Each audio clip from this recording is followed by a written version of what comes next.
अहमदाबाद में एक फैमिली रहती थी। उस फैमिली में आदमी था शमशुद्दीन।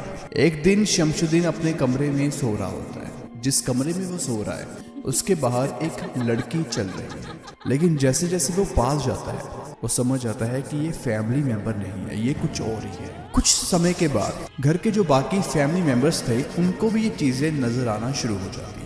वो चीज जो इन्हें नजर आ रही है, अब वो उनके कानों में आवाज आ रही है कि मैं बतला लूंगी। कुछ तो कारण है, जाने अनजाने में कुछ तो हुआ होगा। एंजेला, दूसरी का नाम था डैनी। ये दोनों लड़कियां अपने घर के बैकयार्ड, जो पीछे जंगल शुरू हो जाता था, वहां पर खेलने चली गई। वहां क्या नोटिस करती हैं कि जंगल के पेड़ों पर अजीब अजीब से सिंबल्स बने हुए हैं। साइन कुछ ऐसा था कि ऐसा राउंड शेप में सर्कल बना हुआ था और उसके बीच में पूरा स्टार बना हुआ था। एक ब्लैक शैडो देखी किसी आदमी की, जो कि काफी अनयूजुअल लग रही थी। एक दिन आनंद की पत्नी बेड पर बैठी हुई थी कमरे में। आनंद आता है और कहता है कि मैं नहाने जा रहा हूँ। सब कुछ यहाँ पर नॉर्मल चल रहा था। वो नोटिस करती है कि बाथरूम के दरवाजे के बाहर कोई खड़ा हुआ है। जब उसने आनंद को देखा तो उसका पूरा चेहरा लाल हुआ पड़ा था और उसकी आंखें धीरे धीरे उल्टी हो रही थी। तो ये देखकर उसकी पत्नी चिल्लाने लगी कि अचानक से आनंद को क्या हो गया। आनंद की वहाँ पर मौत हो जाती है। अभी डॉक्टर्स ये जानना चाहते थे कि आखिर आनंद की मौत हुई कैसे। इस केस ने उन्हें हैरान कर दिया। So this is second episode of horror night, और फर्स्ट एपिसोड अगर किसी ने नहीं देखा तो आप जाकर देख सकते हैं। लेकिन आज कुछ ऐसी कहानियां हम आपको बताने वाले हैं जिसमें जो कुछ भी हुआ उसे एक्सप्लेन नहीं किया जा सकता, लेकिन प्रूफ सबूत उसके पूरे हैं। ऐसा नहीं कि कोई भी कहानी है उठकर किसी ने बता दिया, लेकिन हर चीज का सबूत मौजूद है। और हमें ये सोचने पर मजबूर कर देता है कि शायद दुनिया में कुछ ऐसी चीज़ें भी हैं जिन्हें एक्सप्लेन नहीं किया जा सकता, लेकिन फील किया जा सकता है। तो फिर बिना वक्त ज़ाया किए हमारी पहली आज की कहानी को शुरू करते हैं। ध्यान से सुनते रहिएगा, और रात को देख रहे हैं तो गुड लक।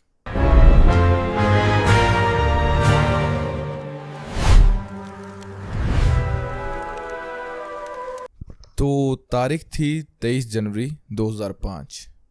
जगह है न्यूयॉर्क का एक एरिया ब्रॉन्क्स, जहाँ पर हम सबको पता है कि क्राइम्स काफ़ी ज़्यादा हैं।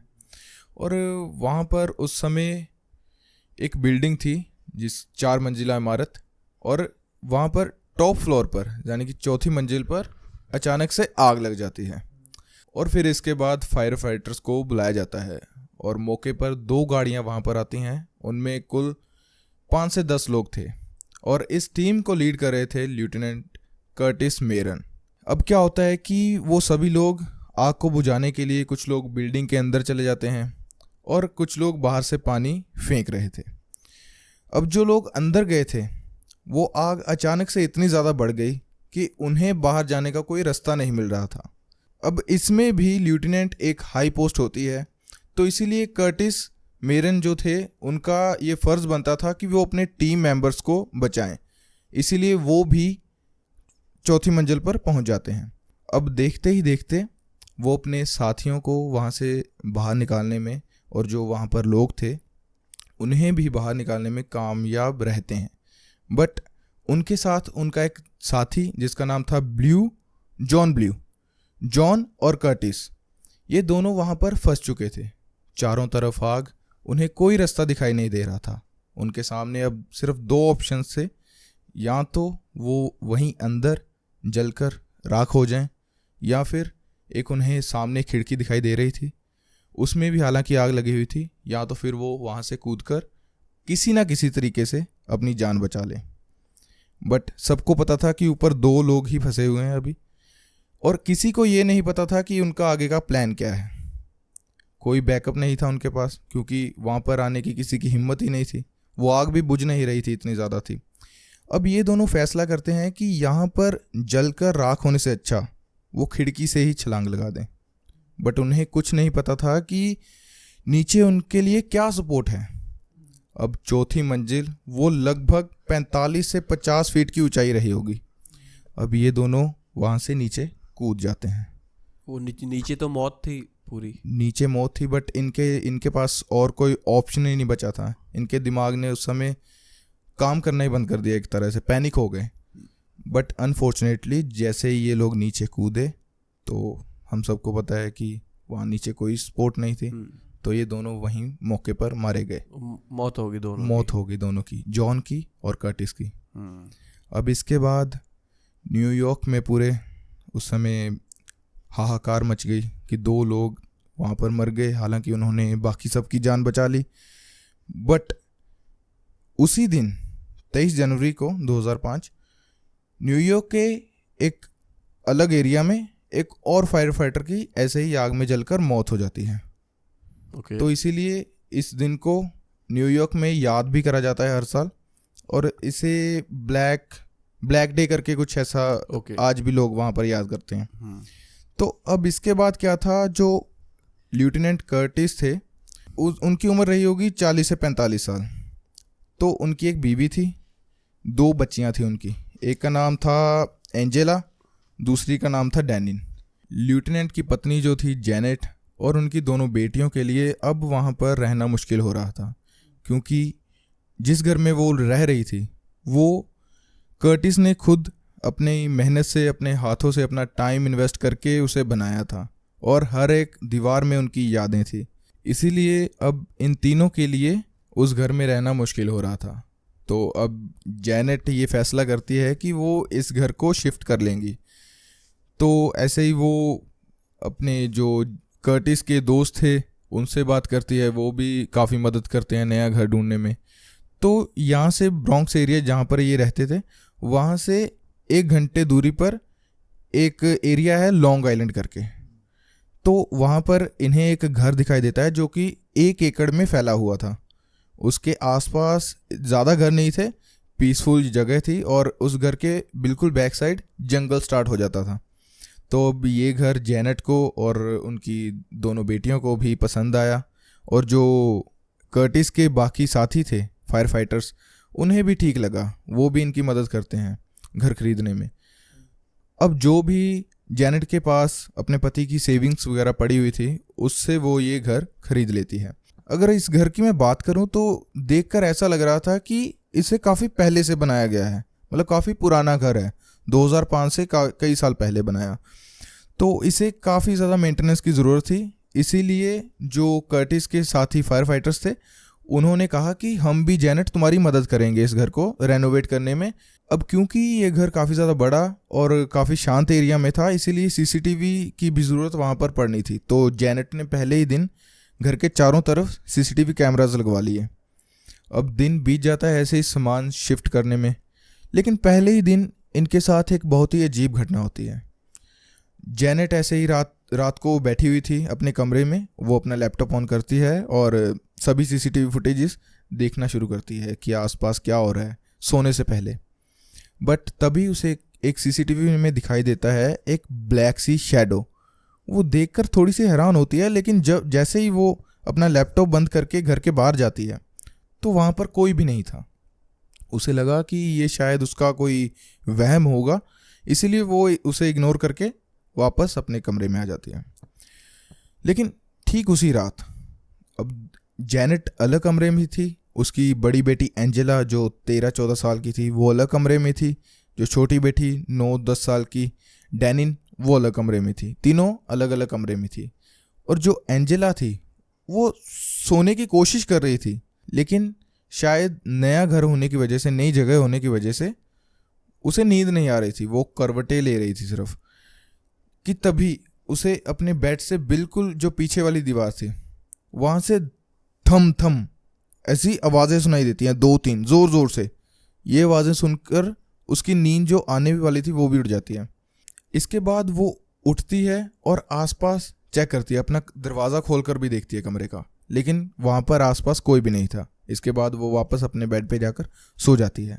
लेकिन वहीं दूसरे कमरे में डैनिन पूरी तरह से सो रखी थी, छोटी बेटी, कि तभी उसे अपने डोर पर नॉक नॉक की आवाज़ सुनाई देती है। ये सुनकर उसकी नींद जो थी वो उड़ जाती है। वो अपने बेड से उठती है और दरवाज़ा खोलकर देखती है, कोई भी नहीं। वो आसपास देखती है अपने कमरे में, कोई भी नहीं। उसे लगा कि कोई चूहा वगैरह होगा, बट कुछ भी नहीं। वो फिर से आकर अपने बेड पे सो जाती है। लेकिन जैसे ही वो अपना ब्लैंकेट ओढ़ रही थी, तभी फिर दोबारा से उसे थम थम थम करके 3-4 बार आवाज़ सुनाई देती है। इसके बाद वो बच्ची काफ़ी ज़्यादा डर चुकी थी और इसीलिए वो अपना ब्लैंकेट ओढ़कर सो जाती है। इसके बाद अगली सुबह होती है और ये दोनों बहनें आपस में बातें कर रही थी कि ऐसा ऐसा उनके साथ हुआ। उन्होंने अपनी माँ को भी बताया, बट उस वक्त भी जैनेट ने कुछ सीरियस नहीं लिया इनकी बातों को। लेकिन उसी दिन इन दोनों लड़कियों ने एक और अजीब सी चीज़ नोटिस करी। दरअसल ये दोनों लड़कियां अपने घर के बैकयार्ड, जो पीछे जंगल शुरू हो जाता था, वहाँ पर खेलने चली गई, क्योंकि कोई रिस्ट्रिक्शन तो था नहीं। बता दूं कि उस समय जनवरी फरवरी का महीना बर्फ़ पड़ी हुई थी वहाँ पर। तो जंगल में ये लोग खेलने जाते हैं दोनों, और वहाँ क्या नोटिस करती हैं कि जंगल के पेड़ों पर अजीब अजीब से सिंबल्स बने हुए हैं। इसके अलावा इन दोनों लड़कियों को ज़मीन पर भी एक काफ़ी बड़ा निशान दिखाई देता है, जिसके बीच में ये खेलने लग जाती हैं, क्योंकि ये अवेयर नहीं थी। वो दरअसल साइन कुछ ऐसा था कि ऐसा राउंड शेप में सर्कल बना हुआ था और उसके बीच में ऐसा पूरा स्टार बना हुआ था। मतलब पूरा गोला और उसके अंदर स्टार बना हुआ था, प्रॉपर स्टार बना हुआ था। अब ये आप इमेजिन करके देखिए कि ये एक सैटेनिक रिचुअल टाइप लग रहा है चीज़, है ना। और इन अजीब से सिंबल्स के अलावा इन दोनों लड़कियों को वहाँ जंगल में जानवरों की हड्डियाँ भी दिखाई देती हैं, जो कि इनके पैरों के नीचे आ रही थी जैसे जैसे ये चल रही थी। तो ये नॉर्मल था या मतलब अजीब बात थी ये कैसे? क्योंकि जानवरों की हड्डियाँ तो हाँ, मैं मानता हूँ कि जानवरों की हड्डियाँ जो हैं वो जंगल में मिलना तो नॉर्मल बात है, बट इसकी आगे जाकर कहानी में एक कनेक्शन बनेगा। मतलब ये कहानी धीरे धीरे और ज़्यादा मिस्टीरियस होती जा रही है। हाँ बिल्कुल। दूसरी तरफ इस घर के अंदर मेंटेनेंस की तैयारियां चल रही थी और कर्टिस का जो दोस्त था एक टॉम करके, वो बेसमेंट में सफाई कर रहा था। बेसिकली वो ही जो बाकी के फायर फाइटर्स थे उनको बता रहा था कि किसको किसको क्या क्या चीज़ करनी है। वो जैसे ही बेसमेंट में सफाई कर रहा था कि उसे भी सेम ऐसा ही कुछ निशान बेसमेंट के अंदर दिखाई देता है, ज़मीन के ऊपर बना हुआ, बिल्कुल सेम राउंड शेप में गोला और उसके अंदर स्टार बना हुआ। वहाँ पर ज़मीन की हालांकि मिट्टी भी उखड़ रही थी क्योंकि ये घर काफ़ी पुराना था। इसके बाद टॉम फटाफट से जैनेट को ये चीज़ दिखाने के लिए उसे आवाज़ लगाता है, और जब जैनेट ये चीज़ आकर देखती है तो वो भी थोड़ी शॉक हो गई, और वो टॉम को ये कहती है कि इस निशान के बारे में उसकी बेटियों को बिल्कुल भी पता नहीं चलना चाहिए और इसे तुम पेंट कर दो, किसी को भी दिखाई ना दे ये। हालांकि बाद में ना तो कभी जैनेट ने इसके बारे में अपनी बेटियों से कोई जिक्र किया और ना ही उसकी बेटियों ने जो बाहर पेड़ों पर निशान दिखाई दिए उसके बारे में कभी बात करी। जैनेट ने इसीलिए अपनी बेटियों से बात नहीं करी क्योंकि वो नहीं चाहती थी कि उनकी बेटियों को इसके बारे में पता चले और वो डर जाए। अब कुछ दिन बीत चुके थे और डैनिन स्कूल चली गई थी। उसकी इन दोनों की माँ जैनेट वो कुछ काम के लिए बाहर गई थी और उसने जाने से पहले अपनी बड़ी बेटी एंजेला को ये रिस्पॉन्सिबिलिटी दी थी कि वो किचन को अच्छे से साफ़ करे उसके आने से पहले बेसिकली किचन के हर एक सामान को अपनी जगह पर रखे और बाकी जो सफाई वगैरह है वो करे। एंजेला ये काम कर ही रही थी, वो फ्रिज को साफ़ कर रही थी दोपहर के वक्त कि तभी उसे हल्की सी हार्श नॉइज़ सुनाई देती है। वो पीछे मुड़ के देखती है तो पीछे कोई भी नहीं था क्योंकि उस घर में उसके अलावा कोई भी नहीं था। दूसरी बार फिर से उसे यही आवाज़ सुनाई देती है। वो फिर से पीछे मुड़ के देखती है, कोई भी नहीं। ऐसा उसके साथ 3 बार हुआ, लेकिन चौथी बार एक एक्सप्लोजन टाइप हुआ। इस बार उससे पीछे देखने की भी नौबत नहीं पड़ी क्योंकि सभी बर्तन ज़मीन पर बिखर चुके थे। जो ड्रॉर्स और कैबिनेट थे उनके बीच में भी उस सामान पड़ा हुआ था, वो भी वहाँ से निकल कर नीचे पड़ा हुआ था। इसके बाद जैसे ही वो ये आवाज़ सुनती है वो पीछे मुड़ के भी नहीं देखती, सीधा सीढ़ियाँ चढ़ती है और अपने रूम में चली जाती है। इसके कुछ समय के बाद जैनेट घर पे आती है। वो अपनी बेटी एंजेला को आवाज़ लगाती है, किचन में जाती है, देखती है कि सामान तो पूरा बिखरा हुआ है। उसे अपनी बेटी पर काफ़ी गुस्सा था कि उसने तो बोला था कि ये इस सामान को उसकी जगह पर टिकाना है, बट ऐसा तो कुछ भी नहीं था, बल्कि किचन पहले से भी ज़्यादा गंदा हो चुका था। वो नहीं जानती थी कि उसके पीछे क्या हुआ इस घर में। हाँ, इसीलिए वो एंजेला को गुस्से से आवाज़ लगाते हुए उसके कमरे की तरफ जाती है, लेकिन जैसे ही वो उसके कमरे का दरवाज़ा खोलती है तो बेचारी एंजेला ज़मीन पर बैठी हुई थी, अपना हेड अपने घुटनों में देकर, क्योंकि वो इतनी ज़्यादा डर चुकी थी इस घटना से। काफी डर गई थी वो पूछती है कि एंजेला तुम्हें क्या हुआ। तो एंजेला इतनी ज़्यादा पैनिक हो गई थी कि वो सिर्फ एक ही बात दोहरा रही थी कि माँ मैंने ये सब नहीं किया, मुझे नहीं पता कि क्या हुआ बट मैंने ये सब नहीं किया। अब जैनेट को ये बात काफ़ी अजीब लगी कि आखिर उसकी बेटी के साथ ऐसा क्या हो गया, लेकिन खैर उसने किसी न किसी तरीके से एंजेला को चुप कराया, उसे हक किया और उसे शांत होने के लिए कहा। उसे कहा कि भूल जाओ, चलो जो भी हो गया हम देखते हैं आगे का, सॉर्ट आउट करते हैं। अब इस घर की अच्छे से रेनोवेशन वगैरह मेंटेनेंस हो चुकी थी, कुछ हफ्ते बीत चुके थे और ये आखिरी दिन था। इसके बाद वो सभी फायर फाइटर्स वहाँ से चले जाते। लेकिन तभी बेसमेंट में काम कर रहे टॉम को, फायर फाइटर टॉम को, एक छोटी सी डायरी मिलती है। वो देखने में काफ़ी ज़्यादा पुरानी लग रही थी, उसके कई पेजेस ख़राब हो चुके थे, फटे हुए थे। उस डायरी को खोलते ही ऊपर लिखा हुआ था 1927। अब ये किसी साल को ही रेफ़र करता होगा। और जैसे ही उसने उसके पन्ने पलटाए तो उसे भी अंदर से काफ़ी अजीबोगरीब सिंबल्स दिखाई दिए। इसके बाद फिर से उसने जैनेट को आवाज़ लगाई और उसे वो डायरी थमा दी। जब जैनेट ने ये डायरी खोली तो उसमें एनिमल सेक्रीफाइसेस और सेक्सुअल अब्यूज़ की बातें करी गई थी। और इस डायरी को पढ़कर जैनेट को जो लगा वो ये था कि ये डायरी क्रिस्टीना नाम की एक लड़की द्वारा लिखी गई है साल 1927 में। उसने अपने पिता के बारे में काफ़ी बातें लिखी हुई थी, जैसे कि एक जर्नल है उसमें क्रिस्टीना ने लिखा हुआ था, he made me bleed the way he made the animal bleed. Oh, तो इसी से एनिमल सेक्रीफाइसेस और ये जो फ्रेजेस ऐसे हैं, याद है वो शुरू में एंजेला और डैनिन को अपने घर के बैकयार्ड में एनिमल्स के वो स्केलेटन्स, हड्डियाँ मिली थी, वो इससे भी जोड़ा जाता है इस कहानी में। एनिमल। हालांकि ये काफ़ी पुरानी बात है। इस डायरी को आगे जब जैनेट पढ़ती है तो उसे ये भी लगता है कि क्रिस्टीना को बहुत ज़्यादा परेशान किया गया उसी के पिता द्वारा। और ये बात भी कही जाती है कि जो क्रिस्टीना थी उसका एक लड़के के साथ अफेयर था, बट उसके पिता को ये बात बिल्कुल भी पसंद नहीं थी।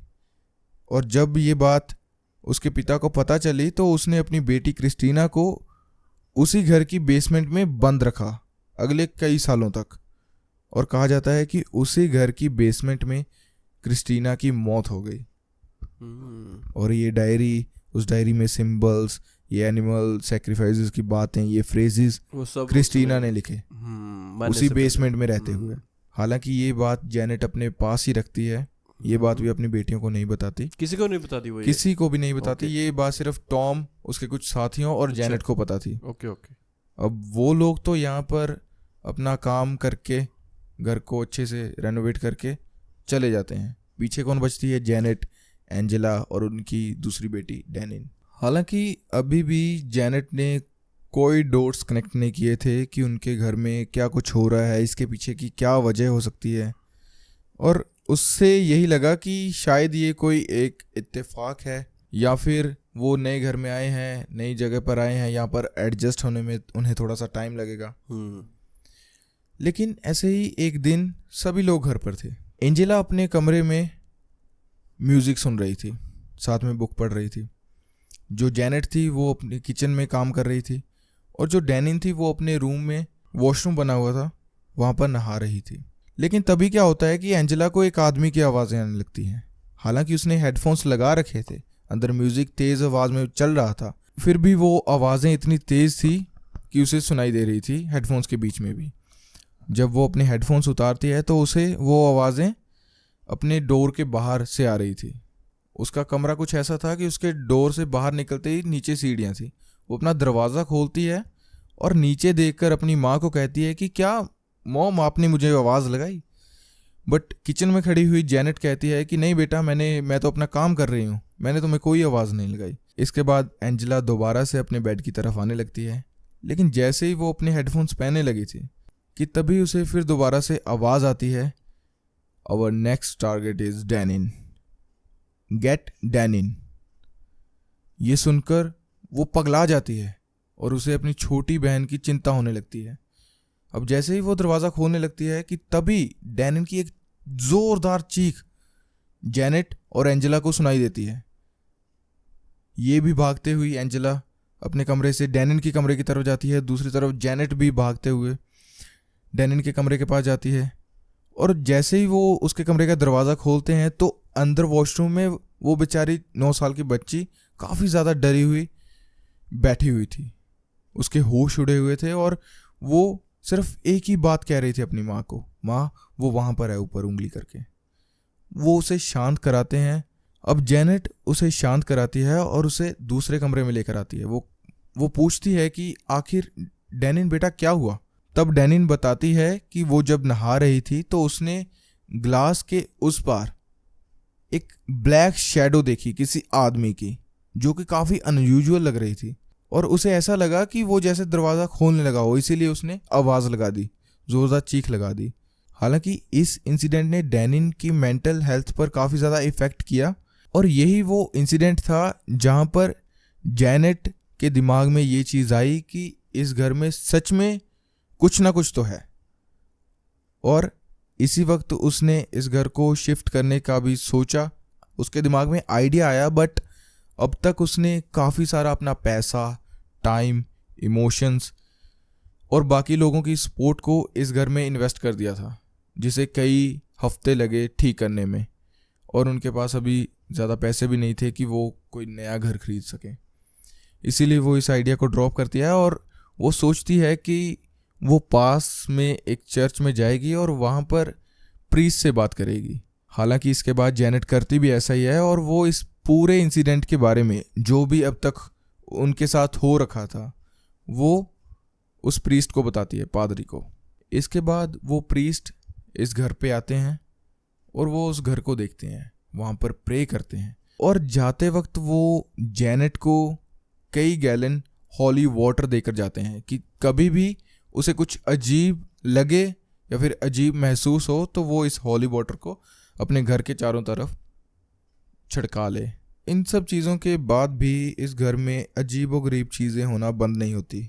एक दिन रात के करीब 8 बजे हुए थे और एंजेला अपने कमरे में बैठकर काफ़ी ज़्यादा बोर हो रखी थी। इसीलिए एंजेला सोचती है कि वो अपने घर के बाहर जो झूले लगे हुए हैं वहाँ पर कुछ समय बैठेगी, उसके दिमाग में कुछ अलग थॉट्स आएंगे और उसका ध्यान इन सभी नेगेटिव चीज़ों से थोड़ा सा डाइवर्ट होगा। नीचे जेनेट भी उसे बाहर जाते हुए देखती है और वो किचन में अपना कुछ काम कर रही थी, लेकिन काम करने के दौरान भी जेनेट हर 10 से 15 मिनट के बीच बीच में जाकर चेक कर रही थी कि उनकी बेटी सुरक्षित है या नहीं। और उसके बाद कुछ समय बीतता है और तभी जेनेट को एक ज़ोरदार चीख सुनाई देती है। वो चीख किसी और की नहीं बल्कि उसी की बेटी एंजेला की थी। वो बाहर जाकर देखती है तो एंजेला झूले से नीचे गिरी हुई थी। वो ज़ोर ज़ोर से चिल्ला रही थी कि मॉम मुझे बचाओ, उसने मुझे धक्का दिया। और जब वो एंजेला को अप्रोच करती है तो उससे उठा भी नहीं जा रहा था।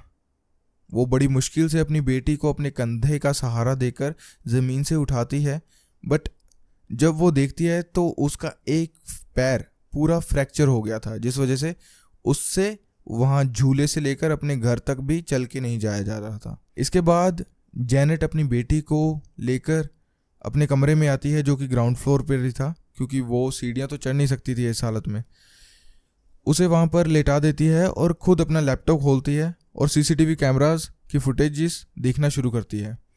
और जब वो फुटेज देख रही थी तो उसने ये देखा कि उसकी बेटी एंजेला अपनी नॉर्मल स्पीड पर वो झूला झूल रही है कि तभी वो अचानक से सामने की तरफ गिर गई। उसे देखकर ऐसा लगा कि किसी फोर्स ने उसे धक्का दिया हो, बट वो कैमरा में चीज़ विजिबल नहीं थी। इसके बाद अगले दिन जेनेट अपनी बेटी को सबसे पहले तो डॉक्टर से चेक करवाती है और ये वो पॉइंट था जहाँ पर वो पहली बार पुलिस को इन सब चीज़ों के बारे में, इंसिडेंट्स के बारे में इन्फॉर्म करती है। वो पुलिस को ये सीसीटीवी फुटेज भी दिखाती है। अब ये फुटेज देखकर पुलिस भी काफ़ी ज़्यादा अलर्ट हो गई थी और उन्होंने जेनेट और उसके परिवार को ये भरोसा दिया कि अगर आगे से कुछ ऐसा हुआ तो वो तुरंत यहाँ पर पेट्रोलिंग कर रहे होते हैं, तुरंत उन्हें कॉल करें और वो तुरंत आ जाएंगे। अब इसके बाद क्या होता है कि जेनेट अपनी दोनों बेटियों को अपने ही साथ लेकर अपने कमरे में सुलाती थी ये तीनों अब एक ही कमरे में सोती थी और एंजेला का तो ये हाल हो गया था कि वो अपने कमरे से भी बड़ी मुश्किल से बाहर जा पाती थी क्योंकि उसकी पूरी टांग पर प्लास्टर लग गया था। अब जेनेट को अगर कोई इमरजेंसी काम होता तो तभी वो अपने घर के बाहर जाती थी और अगर उसे ऐसा कोई काम पड़ भी जाता तो वो सुबह सुबह निपटा कर शाम तक अपने घर आ जाती थी। अब एक दिन क्या होता है कि जो एंजेला थी उसकी मेडिसिन्स ख़त्म हो गई थी और इनके घर का कुछ राशन वगैरह भी लाने वाला था और उस दिन डैनिन स्कूल गई हुई थी। तो इसीलिए जेनेट अपनी बड़ी बेटी एंजेला को ये कहकर जाती है कि वो मेडिकल स्टोर जा रही है और उसे कुछ और सामान लेना है, वो आधे पौने घंटे तक वापस आ जाएगी। तो वो कहती है कि कोई बात नहीं मॉम, मैं नीचे ही हूँ, मैं तब तक अपना कुछ पढ़ लूँगी, कुछ म्यूज़िक सुन लूँगी, कोई बात नहीं, आप फिक्र मत करो, आप जाओ। लेकिन क्या होता है कि जब एंजेला उस कमरे में बैठकर म्यूज़िक सुन रही थी कि तभी क्या होता है कि उसके साथ में पड़ी हुई अलमीरा के दरवाजे पर अचानक से खटखट होना शुरू हो जाती है। तो अब इसके बाद क्या होता है कि एंजेला को ऐसा भी लगता है कि उसका कमरे का दरवाज़ा कोई बाहर से खोलने की कोशिश कर रहा है और ये चीज़ देखकर वो इतनी ज़्यादा घबरा चुकी थी या फिर पैनिक में आ गई थी कि वो वहाँ से अपने बेड से उतरकर उसके अंदर चली जाती है। बेड के नीचे स्पेस थी, वहाँ पर चली जाती है। वो बेड के नीचे लेटी हुई थी, तब उसे एक शैडो दिखाई दी जो कि उसके कमरे के आसपास चल रही थी, कमरे के अंदर चल रही थी। इसी दौरान उसे अपने कमरे के अंदर से काफ़ी ज़्यादा बैड स्मेल आने लगती है। अब जैसा कि हम पहले भी बात कर रहे थे कि ऐसे केसेस में ये बैड स्मेल आना काफ़ी नॉर्मल है और इस केस में भी ऐसा ही देखा गया।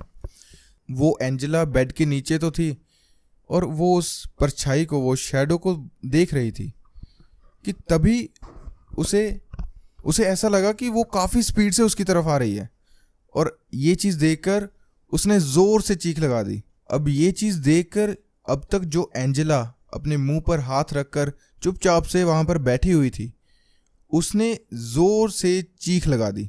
अब इसके बाद एंजेला बेहोश हो गई वहाँ पर बेड के नीचे, उसे कुछ नहीं पता कि आगे क्या हुआ। अब जब उसकी माँ घर पर आती है तो वो आसपास पूरे कमरे को छान मारती है, लेकिन एंजेला उसे कहीं दिखाई नहीं देती। एंजेला कहाँ थी? बेड के नीचे। इसके बाद वो किसी तरीके से एंजेला को बेहोशी की हालत से उठाती है और उससे पूछती है कि क्या हुआ। तब इस पूरे इंसिडेंट के बारे में एंजेला अपनी माँ को बताती है और इसके बाद जेनेट ने ये फैसला किया कि वो इस घर में अब से नहीं रहेंगी और वो अपनी दोनों बेटियों को लेकर अपने पेरेंट्स के घर पर चली जाती हैं। अब वहाँ पर जेनेट अपनी दोनों बेटियों को लेकर कुछ दिन रहती है और एक दिन सुबह उसे न्यूज़पेपर पर कुछ पैरानॉर्मल इन्वेस्टिगेटर्स की ऐड दिखाई देती है और वो ऐड देखकर वो उनसे कांटेक्ट करती है कि उसे अपने घर पर उनकी इन्वेस्टिगेशन करवानी है कि आखिर चल क्या रहा है, क्योंकि वो उस प्रीस्ट की, पादरी की ना तो प्रेयर काम आ रही थी ना तो हॉली वाटर, क्योंकि वो इंसिडेंट उसके बाद भी कंटिन्यूसली हो रहे थे। इसके बाद एक दिन 2 पैरानॉर्मल इन्वेस्टिगेटर वुमेन उस घर पर आती हैं और वो अंदर जाते ही ये सेंस कर लेती है कि इस बेसमेंट में कुछ ना कुछ तो है। अब वो पैरानॉर्मल इन्वेस्टिगेटर्स थोड़ा सा नमक मंगवाते हैं, साथ में क्लिनजिंग का कुछ सामान था। इसके बाद वो उस घर के चारों तरफ नमक से एक बाउंड्री लगा देती हैं और कुछ प्रे करती हैं। साथ में जो क्लिनजिंग का सामान था बेसमेंट को उससे अच्छे से क्लिनज करती हैं। ऐसा जेनेट ने भी रियलाइज़ किया कि उसके बाद से उनके घर में कोई भी अजीब चीज़ ऐसी नहीं हुई। जेनेट का मानना था कि जो भी उसके घर में जो बुरी आत्माएं या फिर किसी भी चीज़ का वास था या फिर क्रिस्टीना की आत्मा थी, वो इस चीज़ के बाद चली गई, वो मुक्त हो गई। तो अब भी वो इसी घर में रहते हैं? नहीं, एक इंटरव्यू में जेनेट ने और उसकी दोनों बेटियों ने बताया कि वो बिल्कुल परफेक्टली फाइन है और उनके साथ इसके बाद कोई ऐसी घटना नहीं हुई और वो तीनों आज भी उसी घर में बिल्कुल अपनी अच्छी हैप्पीली लाइफ बिता रही हैं और इस कहानी का इसी के साथ हैप्पी एंडिंग होती है। एक और चीज़ है कि जो उन्हें साइन दिख रहे थे पीछे जंगल में, तो वो ये साइन बने किससे थे? जो बेसमेंट में उन्होंने बोला कि पेंट कर दो, क्या वो पेंट से बना था साइन या नॉर्मल मिट्टी से या पाउडर से कुछ वाइट कलर के? नहीं, वो एक्चुअली दिखने में तो ऐसा लग रहा था कि ब्लू कलर के पेंट से बना हुआ है। अच्छा। और जहां तक बात रही जंगल की, वो खुला एरिया था, वो शायद नए निशान भी हो सकते हैं, बट ऐसे सेम निशान जंगल और बेसमेंट में पाना ये काफी Rare है। अजीब बात थी। बात ही ये भी है कि ये जो निशान है ये 70-75 साल या लगभग 100 साल पुराने हैं। हाँ बिल्कुल। तो अभी हम शुरू करते हैं सेकंड स्टोरी, जो कि होने वाली है काफ़ी ज़्यादा क्रीपी, तो सुनते रहिएगा। तो ये कहानी है अहमदाबाद की। अहमदाबाद में एक फैमिली रहती थी, एक जॉइंट फैमिली थी। उस फैमिली में आदमी था शमशुद्दीन और उसका भाई भी उसी फैमिली में रहता था, इकबाल। अब पूरी एक जॉइंट फैमिली थी तो पूरे लोग मिलकर रहते थे। जो शमशुद्दीन था वो एक बिल्डर था, छोटे मोटे काम प्रोजेक्ट वो पकड़ता था और सब कुछ सही था और पैसा भी इनके पास था। अब ऐसे कर कर साल आ जाता है 2010। पहले सब कुछ सही चल रहा होता है। 2010 को शमशुद्दीन के घर कुछ अजीब अजीब चीज़ें होना शुरू हो जाती है। एक दिन शमशुद्दीन अपने कमरे में सो रहा होता है और तभी उसे नज़र आता है कि जिस कमरे में वो सो रहा है उसके बाहर एक लड़की चल रही है। और जब शमशुद्दीन उसके पास जाता है तो उसे देखकर वो डर जाता है और तभी उसकी आंख खुल जाती है। मतलब कि शमशुद्दीन ये सपना देख रहा था, लेकिन जैसे ही वो सपने से उठता है वो जो चीज़ें उसके सपने में आई थी वो सच में होने लगती है। उसे फिर से अपने कमरे के बाहर एक लड़की नज़र आती है जो चल रही होती है। पहले पहले वो इग्नोर करता है, कोई भी इग्नोर करेगा एक बार को, लेकिन फिर अगले दिन और अजीब चीज़ें शुरू हो जाती है। शमशुद्दीन रात को वॉशरूम जा रहा था। जब वो वॉशरूम से वापस आता है तो वहाँ पर उसे एक लड़की खड़ी हुई नज़र आती है अंधेरे में। थोड़ा थोड़ा जब वो पास जाता है उसे लगा कि शायद कोई फैमिली मेम्बर होगा, लेकिन जैसे जैसे वो पास जाता है वो समझ आता है कि ये फैमिली मेम्बर नहीं है, ये कुछ और ही है। अब ये देखकर वो वापस अपने कमरे में जाता है। अब यहाँ पर शमशुद्दीन काफ़ी डर चुका था क्योंकि घर में अजीब अजीब चीज़ें हो रही थी। वो अपने परिवार वालों को भी ये सारी चीज़ें बताता है। परिवार वाले कहते हैं कि शायद आपको गलतफहमी हुई होगी। इसके बाद क्या होता है कि कुछ समय के बाद घर के जो बाकी फैमिली मेम्बर्स थे उनको भी ये चीज़ें नज़र आना शुरू हो जाती है। कभी कभी रात को आवाज़ें, जैसे पूरा परिवार सो रहा है, बाहर से किसी लड़की के गुनगुनाने की आवाज़ आ रही है। और जो घर के बच्चे हैं उन्होंने कई बार परछाई देखी और शैडो तो नज़र सबको ही आ रही थी लगभग। अब रात के समय घर में अपने रूम से बाहर कोई भी नहीं आता था और अकेला इस घर में अब कोई भी नहीं सोता था अलग कमरे में। फैमिली मेम्बर्स थे वो प्रेफर करते थे कि 1 2 3 लोग एक साथ सोए। रात को उठकर वॉशरूम भी नहीं कोई जाता था। अब शमशुद्दीन बहुत परेशान हो रहा था कि ये सब कुछ क्या है। उसका एक दोस्त होता है अब्दुल करीम, तो शमशुद्दीन उसके पास जाता है और उसे सारी बात बताता है कि मेरे साथ ऐसा ऐसा हो रहा है, घर में एक अजीब सी परेशानी सबको दिखाई दे रही है। जब मैंने करीब से देखा वो किसी लड़की की लग रही थी और मुझे ऐसा लगता है कि शायद मैंने उसे कहीं देखा है, वो जानी पहचानी से लग रही है। अब्दुल करीम कहता है कि ये जो तुम सब कुछ मेरे को बता रहे हो, ऐसा जो सालिया बीबी है वो तो करीब 20 साल से फील कर रही है सेम चीज़ें, उसके साथ ये सारी चीज़ें 20 साल से हो रही है। अब ये सालिया बीबी कौन थी? अहमदाबाद में जहाँ पर शमशुद्दीन का घर था उससे थोड़ी दूरी पर 5-6 किलोमीटर पर सालिया बीबी का घर था। अब ये इनको कैसे जानती थी? जो अब्दुल करीम था शमशुद्दीन का दोस्त, उसका कनेक्शन था सालिया बीबी से। एक एजेड महिला थी, औरत थी जिसकी करीब 70-75 साल से ज़्यादा उम्र होगी। उसका घर बिल्कुल खंडर, जैसे घर में 2 कमरे हैं छोटे छोटे और बाहर मिट्टी का थोड़ा सा आंगन लंबा सा और एक वॉशरूम गेट के पास और फिर घर ख़त्म हो जाता था।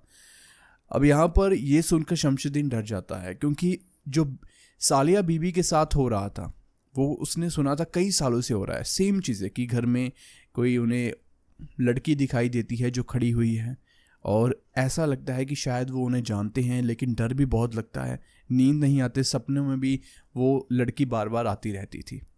अब यहाँ पर अब्दुल करीम मदद करता है जितना उससे हो सके शमशुद्दीन की, लेकिन मदद इन द सेंस कि वो कुछ तांत्रिक ऐसे लोगों को बुलाते हैं घर में कि कुछ सॉर्ट आउट हो जाए, लेकिन कुछ भी नहीं होता।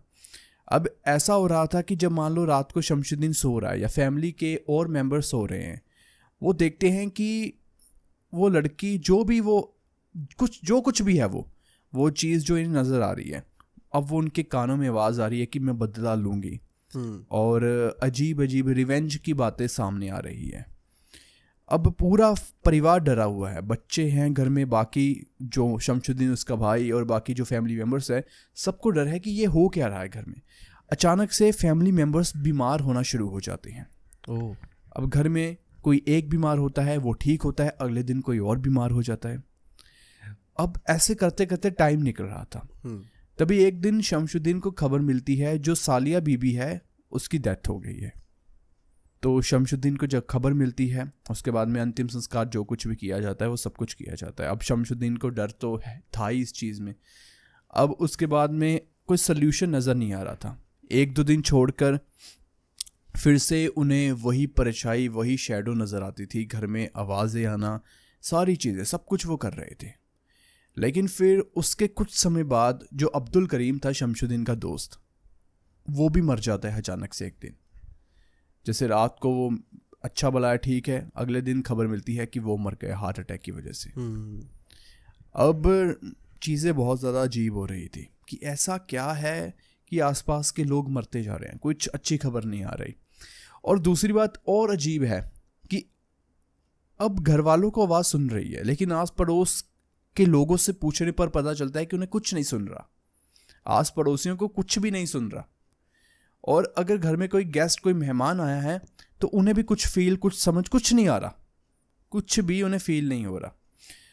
और जो सालिया बीबी थी, उसके घर में जो कुछ भी हो रहा था उसके भी सेम जो आस पड़ोसी थे उन्हें भी कुछ भी नज़र नहीं आ रहा था। और तो और कुछ फैमिली मेंबर्स को भी नज़र नहीं आ रहा था कुछ, ना ही कभी उन्होंने फील किया 20 साल में जो सालिया बीबी के घर में जो भी कुछ हो रहा था। सिर्फ उनका एक दामाद था सदीक खान, उसको कभी कभी कुछ नजर आता था। अब ऐसा क्यों, वो भी आपको आगे पता चल जाएगा। अब उसके बाद क्या होता है कि चीज़ें ऐसे ही चलती जाती हैं। एक दिन रात को शमशुद्दीन अपने कमरे में सो रहा होता है, वो सारे परिवार बैठकर बात करता है इसके बारे में, और उसके बाद में सभी लोग अपने अपने कमरे में सोने के लिए चले जाते हैं जहाँ जहाँ वो सोते थे। सुबह सभी लोग उठते हैं लेकिन शमशुद्दीन नहीं उठता, और सभी रिश्तेदारों को फ़ोन कर दिया जाता है कि शमशुद्दीन मर चुका है। शमशुद्दीन, अब लोगों को बता दिया जाता है कि शमशुद्दीन मर गया है। अब 2015 के आसपास शमशुद्दीन मर चुका है।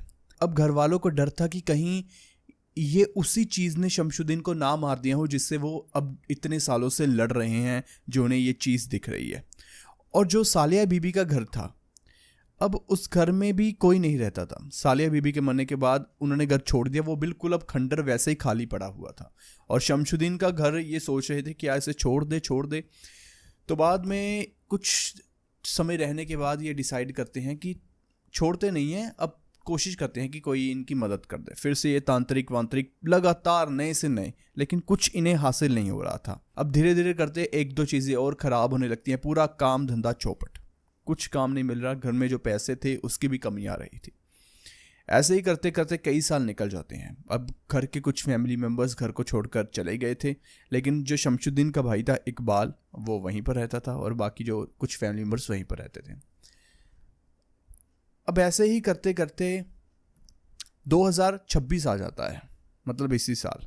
अब घर में जो एक्टिविटी थी वो घोस्ट वाली, शैडो वाली, वो बढ़ती गई।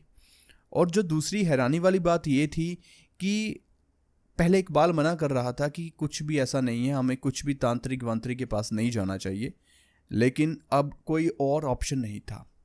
तो वो एक बहुत फेमस तांत्रिक है, उस तांत्रिक के पास जाते हैं। जो बाकी तांत्रिक थे वो आते थे घर में, अपना जो भी उनको करना होता था वो कर चले जाते थे। अब ये तांत्रिक आया, उन्होंने इकबाल को बैठाया और पूछा कि तुम बताओ अपनी लाइफ के बारे में और इस घर के बारे में तुम क्या जानते हो। वो बताता है कि ऐसा ऐसा। तांत्रिक उससे पूछता है कि तुम्हें बिल्कुल सच बताना है। उसके बाद में जो इकबाल होता है वो एक कहानी बताने की कोशिश करता है। वो कहता है कि इस घर में जहाँ पर हम रहते हैं यहाँ पर कुछ नहीं है। अब तांत्रिक कहता है कि तुम कह रहे हो कि इतने साल से कोई आत्मा, कोई बुरी शक्ति तुम्हें परेशान कर रही है। कोई बुरी शक्ति कुछ भी बिना मतलब किसी को परेशान नहीं करती, कुछ तो कारण है, जाने अनजाने में कुछ तो हुआ होगा। इकबाल पहले मना करता है कि ऐसा कुछ भी नहीं है, आप देख लो। तांत्रिक कहता है ठीक है, लेकिन अगर मेरे को कारण नहीं पता होगा एग्जैक्ट तो इसको ठीक करना मुश्किल है।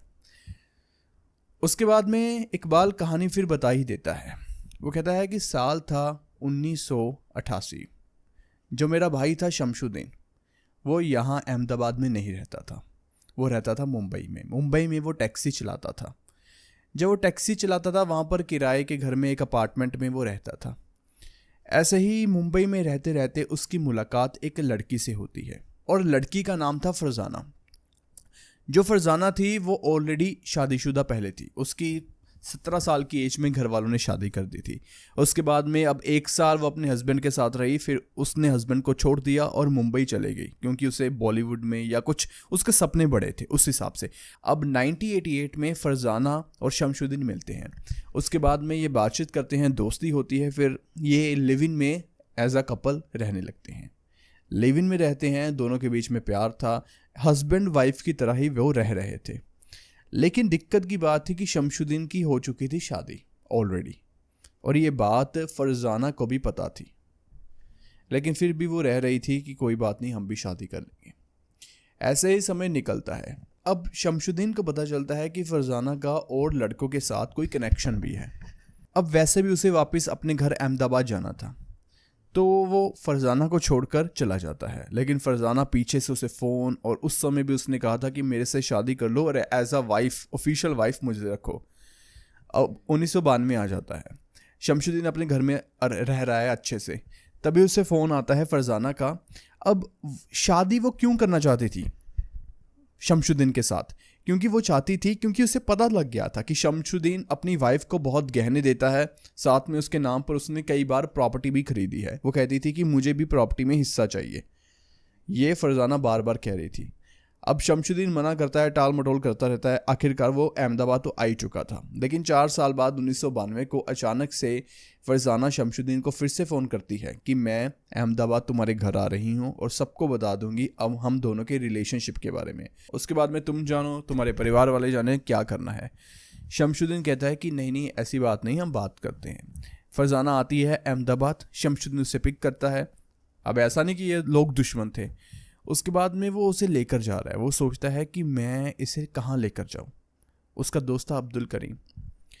उसके बाद में वो कहता है कि चलो इसे एक औरत के घर ले जाते हैं, अब्दुल करीम कहता है। और वो जिस घर फरजाना उस लड़की को लेकर जाने वाले थे वो था सालिया बीबी का।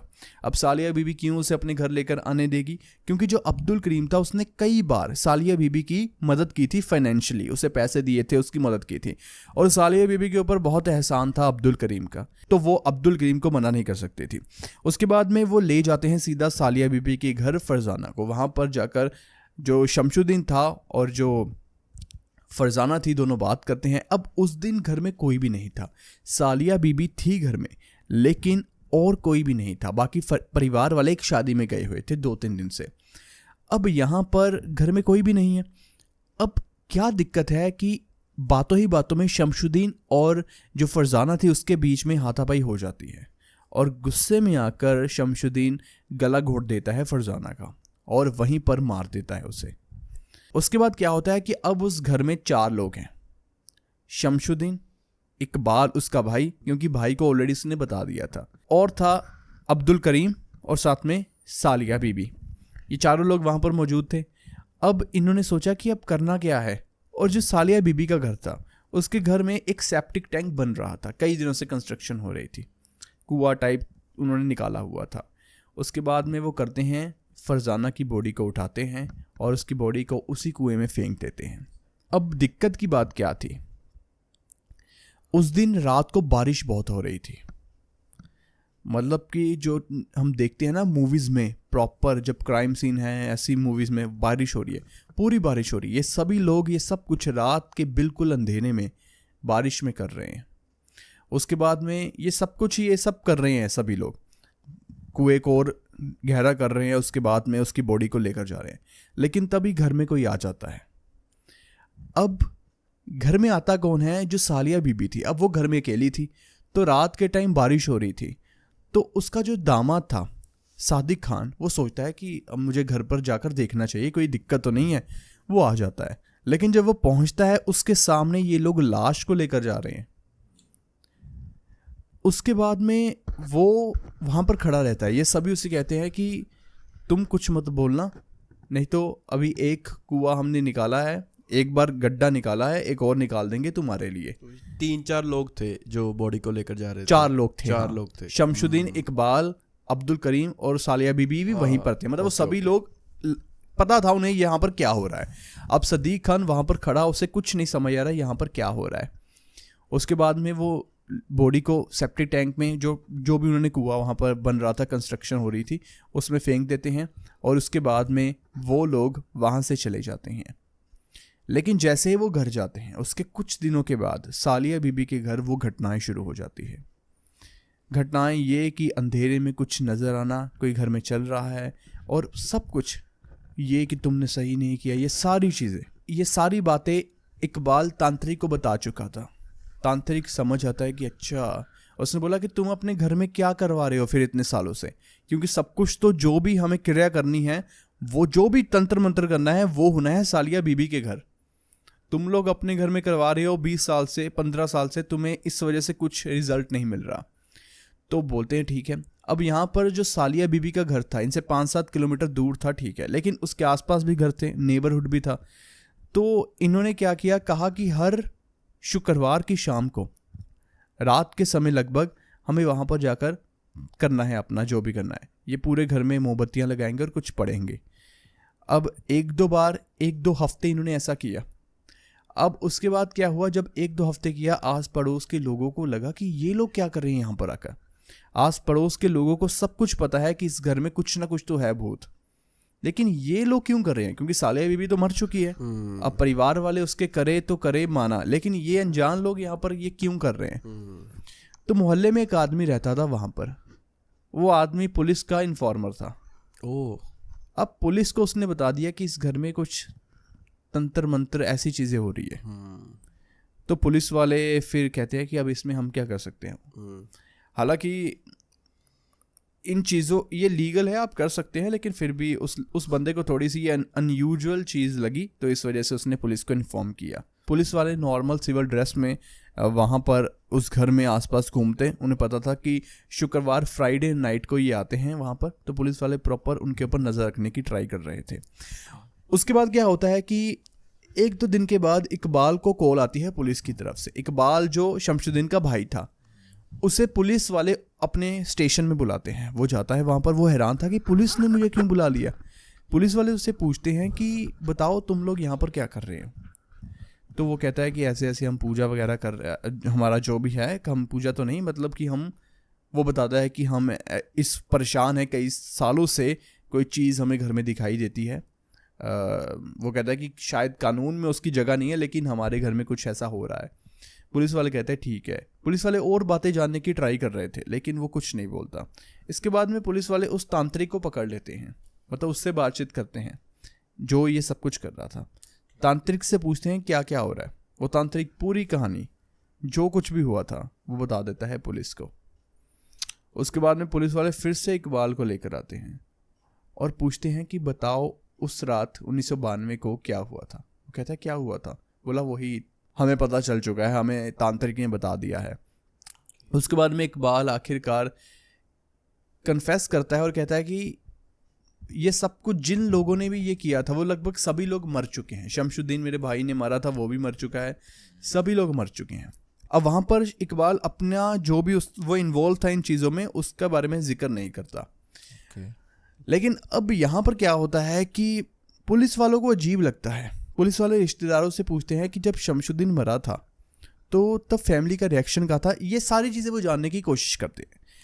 मैक्सिमम रिश्तेदार ये बताते हैं कि जब शमशुद्दीन मरा था हम तो गए ही नहीं, इन्होंने सब कुछ पहले ही कर लिया था। बोला कि पहले कर लिया था, ये कैसे। तो पुलिस वाले कहते हैं कि शमशुद्दीन कब मरा था, पूरी इंफॉर्मेशन निकालो। तो पता चलता है कि जब वो मरा था कोई लोग इकट्ठे हुए ही नहीं थे, फैमिली वालों ने अपना सब कुछ कर लिया था। तो उसके बाद में पुलिस वाले पूरे फ़ोन रिकॉर्ड्स इनके सब कुछ चेक करते हैं। इकबाल एक आदमी से बात कर रहा था रेगुलर बेसिस पर, वो उसका चेकिंग करते हैं कि ये कहाँ है। तो ये आदमी अहमदाबाद में काफ़ी दूर रह रहा था। पुलिस वाले उस आदमी के ऊपर नज़र रखते हैं, उसकी कॉल को चेक करते हैं, तो वो आदमी शमशुद्दीन निकलता है। मतलब कि शमशुद्दीन मरा नहीं था, वो सिर्फ लोगों को बता गया कि मैं मर गया हूँ। ऐसा कि उसने किया क्योंकि शमशुद्दीन को पता था कि ये जो आत्मा है ये हमें परेशान कर रही है और कभी ना कभी ये केस आगे बढ़ेगा, पुलिस वाले आएंगे, अगर पुलिस वाले इन्वॉल्व हो गए तो उसे पकड़ लिया जाएगा। इससे पहले ही मरने का बहाना बनाओ और निकल जाओ। मतलब वो इतना दूर तक उसने सोच लिया था। ट्विस्ट। तो उसके बाद में अब पुलिस ने उसे अरेस्ट कर लिया है, इकबाल को भी कर लिया है, और आखिरकार एक आत्मा ने अपने आप को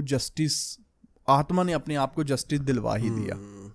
ऐसे बहुत से केसेस है जिसमें मरे हुए लोगों ने बाद में भूत बनकर किसी दूसरे इंसान को हॉन्ट किया और खुद को जस्टिस दिलवाई। बाहर के कई केसेस, बाहर के केस बहुत ज्यादा है, जैसे कि एक तो टेरासिटा बासा है। टेरासिटा बासा बहुत बड़ा केस है, बहुत बड़ा केस है, काफी ज्यादा डिटेल्स है और उसमें काफी ज्यादा स्कैरी है वो। मतलब टेरासिटा बासा केस तो बहुत ज्यादा शॉकिंग इस वजह से है क्योंकि उनके कलीग्स को सपने आ रहे थे, उस वजह से वो सॉल्व हुआ और पुलिस की इन्वेस्टिगेशन दूर दूर तक वहां तक पहुंच नहीं सकती थी जो उसका किलर था। और बहुत तगड़ा वो केस है, हम कवर करेंगे इन फ्यूचर। हाँ, और वो जो गोस्ट ग्रीन ब्रायर गोस्ट वो भी बहुत वो तो फार्म की एक वो भी काफी ज्यादा क्रीपी कहानी है कि वो लड़की मर गई फिर अपनी मदर के सपनों में आ रही है। और उसके बाद लेकिन ये बहुत ही एक अजीब कॉन्सेप्ट है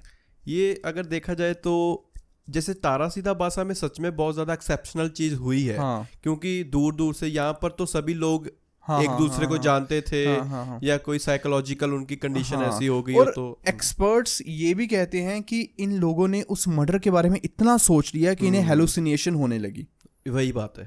लेकिन अब यहाँ पर इन केस में और जितने हम बाहर के केस बोल रहे हैं, वो जो शू मर्डर केस है जिसका ग्रीन बैरियर गोस्ट और तारासिटा बासा और रेड बान जो मर्डर एक केस है फैमिली, तो अब वहां पर क्या है कि घोस्ट ने खुद आकर सामने बताया किसी को कि मेरा मर्डर ऐसे ऐसे हुआ है। लेकिन यहाँ पर इन लोगों के ऊपर इतना प्रेशर बन चुका था कि इन्होंने खुद जाकर कन्फेस लगभग कर लिया पुलिस के सामने या किसी और व्यक्ति के सामने। और बाय द वे वो जो 2 केसेस है वो तो काफी पुराने हैं। ये तो जैसे अभी 2026 में आपने ये 2026 में टेरासिटा बासा को भी अभी 10-15-20 साल ही हुए होंगे। लेकिन वो भी और जो वो केस है वो तो चलो 100 साल पुराने भी हैं। और इस कहानी में भी ऐसा ही हुआ कि एक गोस्ट ने आकर पहले हॉन्ट किया और बाद में सभी को पता चला कि उसका किलर कौन था और मैं सबको परेशान किया। और एक और बात शमशुद्दीन ने बताया कि जब वो लाश निकल रही थी जमीन से उसके सामने, पुलिस ने जब वो खुदाई की तब बोला कि मेरे जो सर के ऊपर भार था वो पता नहीं कैसे मैं बहुत लाइट फील करने लगा। मुझे ऐसा लग रहा था कि पिछले 15-16 या पिछले 35 साल एग्जैक्ट 34-35 साल से मेरे ऊपर एक प्रेशर है अजीब सा जो मुझे जीने नहीं दे रहा। लेकिन अब उसका मन बहुत लाइट हो रहा था। तो ये शायद एक गिल्ट कह लो, उस वजह से दिमाग के ऊपर प्रेशर बना, वो सारी चीज़ें हुई। बाकी हमें कुछ नहीं इसके बारे में एग्जैक्ट कह सकते कि आखिर उनके घर में क्या हो रहा था। अब एक आदमी को गलती हो सकती है, सभी को कैसे हो सकती है, ये बड़ी बात है। तो अभी जो तीसरी कहानी है ये हॉरर थोड़ी सी कम है, लेकिन इसमें जो हुआ वो काफ़ी ज़्यादा अजीब था जो कभी कोई सोच भी नहीं सकता। तो कहानी शुरू होती है चिंडकालो विलेज से जो कि है छत्तीसगढ़ में। एक अंबिकापुर डिस्ट्रिक्ट है वहाँ से। तो ये जो विलेज है ये काफ़ी ज़्यादा छोटा सा गांव है। ये काफ़ी सिंपल लाइफ है लोगों की और यहाँ के लोगों को एक दूसरे के बारे में काफ़ी कुछ पता है। यानी कि लोग मिलते हैं एक दूसरे से हर शाम हर दिन, तो एक दूसरे को लोग काफ़ी अच्छे से जानते हैं। तो ये कहानी 2 साल पहले 2024 की है। और तो इसी गांव में एक कपल रहता था एक घर में। 35 साल के हस्बैंड का नाम था आनंद यादव। अच्छा। और इसकी जो पत्नी थी उसका नाम बाहर डिस्क्लोज नहीं किया गया क्योंकि इस केस की कुछ ऐसी डिटेल्स है इसकी वजह से। तो इस कहानी में क्या होता है कि ये दोनों कपल रहते थे, काफ़ी साल हो चुके थे इनकी शादी को। तो ये घर में दोनों रहते थे क्योंकि इनकी कोई औलाद नहीं थी। इस वजह से ये लोग काफ़ी सालों से थोड़े से उदास रहते थे, क्योंकि घर में वैसे अब माहौल नहीं था जैसे हर किसी के घर में होता है। हर कपल की एक इच्छा होती है कि वो भी एक दिन माता पिता बने और उनके घर में भी एक खुशी की लहर हो, बच्चा हो। लेकिन काफी साल हो चुके थे, इनके कोई संतान हुई नहीं थी, और जिसकी वजह से आनंद यादव और उनकी पत्नी काफी ज्यादा या यूँ कह लो कि डिप्रेस्ड भी रहते थे। गांव वालों को भी ये बात पता थी कि आनंद यादव और उनकी पत्नी के कोई औलाद नहीं है काफी टाइम से। लेकिन जितना ये कपल नॉर्मल दिखता था, ये थोड़ी देर में सब कुछ बदलने वाला था उसकी पत्नी के लिए, आनंद यादव की। तो होता क्या है कि एक दिन आनंद की पत्नी बेड पर बैठी हुई थी कमरे में। आनंद आता है और कहता है कि मैं नहाने जा रहा हूँ। सब कुछ यहाँ पर नॉर्मल चल रहा था। उसकी पत्नी कहती है कि ठीक है।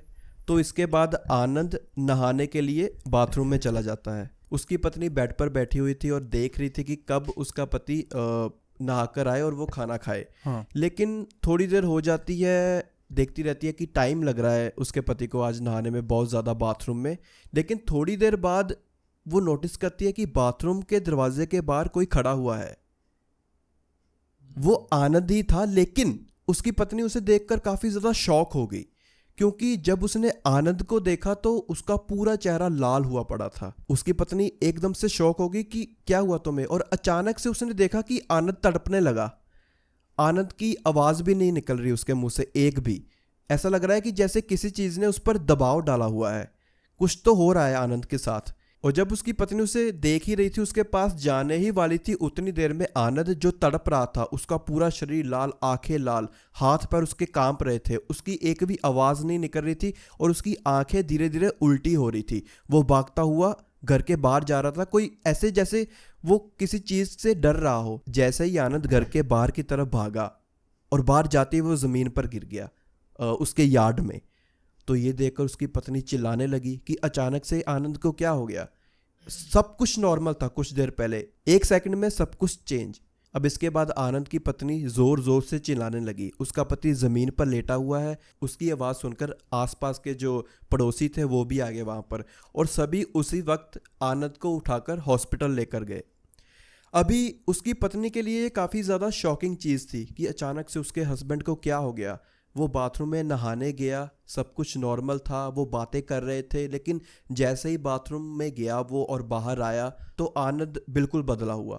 अभी हॉस्पिटल में लेकर गए आनंद को और वहाँ पर जाकर उसका इलाज शुरू हुआ। लेकिन थोड़ी ही देर बाद उसकी पत्नी, जो इस उम्मीद में थी कि शायद आनंद को वो वापस से मिल पाएगी जब वो ठीक हो जाएगा, लेकिन ऐसा नहीं हुआ। आनंद की वहाँ पर मौत हो जाती है अचानक से। कोई बीमारी नहीं, कुछ नहीं हुआ, कोई ऐसा सिम्टम कोई भी।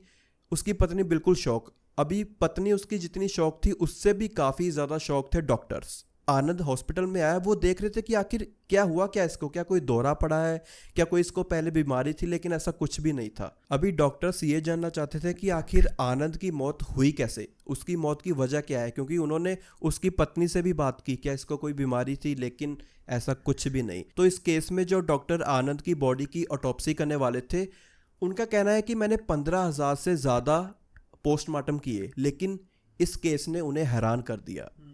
हुआ क्या कि जब उस डॉक्टर ने आनंद का पोस्टमार्टम किया, वो सब कुछ एग्जामिन कर रहे थे, लेकिन उन्हें कुछ पता ही नहीं चल रहा था कि तभी उन्होंने देखा कि आनंद का गला सूजा हुआ है, उसका गला सूजा हुआ है। तो डॉक्टर ने क्या किया कि उसके गले पर थोड़ा सा कट लगाया और देखा कि आखिर है क्या। लेकिन यहाँ पर जो हुआ उसे देखकर एक बार के लिए डॉक्टर भी हैरान हो गए पूरा। ऐसे जो पोस्टमार्टम कर रहे थे डॉक्टर, उसने ये देखा कि आनंद के गले के अंदर 20 सेंटीमीटर लंबा एक चिकन का बच्चा फंसा हुआ है। अभी डॉक्टर्स के लिए ये केस काफ़ी ज़्यादा शॉकिंग था, क्योंकि इससे पहले उन्होंने ऐसा कभी कुछ देखा नहीं था। और मैंने जब इसको पढ़ा तो मैं भी एक बार के लिए शॉक हो गया कि कोई ये भी कर सकता है। तो बच्चा यहाँ पर कैसे आया? बच्चा यहाँ पर कैसे आया, ये सभी का सवाल था, डॉक्टर्स का। और उसकी पत्नी भी काफ़ी ज़्यादा शॉक थी कि थोड़ी देर पहले तो सब कुछ नॉर्मल था, लेकिन अचानक से ये कहाँ से आ गया। तो यहाँ पर क्या पता चला कि बाद में यही पता चला कि वही जो मैंने शुरू में बात बताई कि इनके कोई बच्चा नहीं हो रहा था। आनंद इस बात को लेकर काफ़ी ज़्यादा परेशान रहता था। वो अपनी पत्नी को वो सुख देना चाहता था बच्चे का, तो इसीलिए वो सहारा लेता है एक तांत्रिक का। तो अभी आनंद एक दिन एक तांत्रिक के पास जाता है क्योंकि बहुत ज़्यादा उन्होंने मेडिकल इलाज करवा लिए थे अपने कि उनके बच्चा हो, लेकिन कुछ भी काम नहीं कर रहा था। तो इसीलिए तो इसीलिए आनंद एक दिन एक तांत्रिक के पास जाता है, उसे सारी बात बताता है कि ऐसे ऐसे करके है। और उस तांत्रिक ने आनंद को ये कहा कि ठीक है तुम्हारे बच्चा हो जाएगा, तुम एक चिकन का बच्चा छोटा सा खरीदो और उसे निगल जाओ जिंदा ही। और आनंद ने उस दिन बाथरूम में जाकर ये रिचुअल परफॉर्म किया। अब उसकी पत्नी को कुछ नहीं पता कि आनंद बाथरूम में जाकर क्या करने वाला है। वो तो बाहर बैठी हुई है कि वो आएगा, खाना खाएंगे, फलाना फलाना। लेकिन आनंद ने वो बाथरूम में जाकर वो निगला और वो बच्चा उसके गले में फंस गया। अभी इतनी बड़ी चीज़ अगर किसी के गले में फंस जाए तो बाद में क्या होगा। उसको बिल्कुल भी सांस नहीं आई, जिसकी वजह से वो जल्दी से बाथरूम के बाहर आया और पूरा उसको सांस नहीं आ रही, वो ना ही कुछ बोल पा रहा और वहीं पर तड़पने लग गया। उसकी बॉडी पूरी लाल हो गई, आंखें लाल हो गई, उसका चेहरा पूरा लाल हो गया और वो मदद के लिए भाग रहा था, आसपास भाग रहा था और इसलिए वो घर के बाहर की तरफ भागा। लेकिन वहीं पर वो नीचे गिर गया क्योंकि दम उसका पूरा घुट रहा था उसकी वजह से। और जब ये बात गांव वालों को पता चली तो सब हैरान हो गए। और वैसे भी हमारे इंडिया में ऐसे गांव में ये तांत्रिक वगैरह ऐसे रिचुअल काफ़ी कई जगह काफ़ी नॉर्मल है, लोग परफॉर्म करते हैं। लेकिन ये एक ऐसा केस था जो कि काफ़ी ज़्यादा डिस्टर्बिंग था और मतलब कि एक छोटे से मूवमेंट के बाद सब कुछ चेंज हो गया, खास करके उसकी पत्नी के लिए और फैमिली के लिए, सिर्फ एक ऐसे रिचुअल के चलते। और ये भी हम कह सकते हैं कि वो आनंद यादव को ही शायद उसके दिमाग पर क्या बीत रही थी कि उसके कोई औलाद नहीं। और बेसिकली मेडिकल जो भी चीज़ें हैं उससे वो परेशान हो गया था और उसने तांत्रिक का सहारा लिया। ये बहुत बड़ी प्रॉब्लम है, ये इंडियन स्पेसिफिक प्रॉब्लम है। हमारे यहाँ तो काफ़ी सुपरनैचुरल चीज़ों पर बहुत बिलीव करते हैं हम।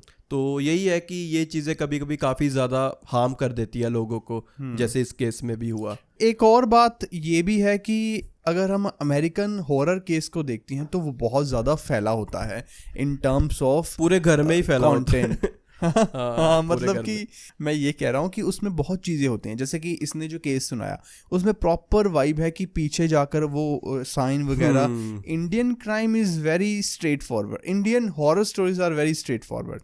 हाँ, कह सकते हैं, क्योंकि यहाँ पर हमारे यहाँ क्या है कि हम ऐसी कहानियाँ अपने बुजुर्गों से सुनते आ रहे हैं ज़्यादातर तो। और अगर हमारे साथ भी कोई इंसिडेंट होता है तो हम उसे थोड़ा सा एलैबोरेट ज़्यादा एक्सप्लेन ज़्यादा करते हैं, आई थिंक। नहीं, और उसमें सिंपल बहुत होता है चीज़ें। हाँ, जैसे अब उसमें 100 साल पुराने घर में कोई रहने आ गया, अब और अब खुद सोचो कि बंदा कोई अमेरिका और यूके में रह रहा है जहां पर आपको घर एवरेज मिलेगा ही 100 साल पुराना, 80 साल पुराना, लोग रेनोवेट करवाते रहते हैं। अब कितनी चीजें वहां पर देखनी पड़ेगी कि इस घर में पहले क्या हुआ। सबसे ज़्यादा फैसिनेटिंग क्या है कि वहाँ की जो हॉरर स्टोरीज है उसमें फैमिली एक से ज़्यादा सदस्यों के साथ वो चीज़ें हो रही है, 3 से ज़्यादा, 4 के साथ।